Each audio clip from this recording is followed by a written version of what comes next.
ಹಸುರಿನ ಬನಸಿರಿಗೆ ಒಲಿದು ಸೌಂದರ್ಯ ಸರಸ್ವತಿ ಧಾರೆಗಿಳಿದು ಆಹಾ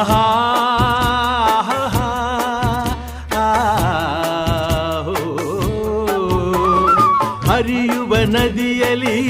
ಜಾಡಿ ಹೂವನದಲ್ಲಿ ನಲಿಯುತ್ತ ಓಲಾಡಿ ಚೆಲುವಿನ ಬಲೆಯ ಬೀಸಿದಳು ಈ ಗಂಧದ ಗುಡಿಯಲ್ಲಿ ನೆಲೆಸಿಹಳು ಇದು ಯಾರ ತಪಸ್ಸಿನ ಫಲವೋ ಈ ಕಂಗಳು ಮಾಡಿದ ಪುಣ್ಯವೋ ಆಹಾ ನಾವಾಡುವ ನುಡಿಯೇ ಕನ್ನಡ ನುಡಿ ನಾವಿರುವ ತಾಣವೇ ಗಂಧದ ಗುಡಿ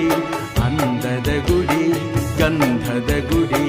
ಚಂದದ ಗುಡಿ ಶ್ರೀಗಂಧದ ಗುಡಿ ಆಹಾ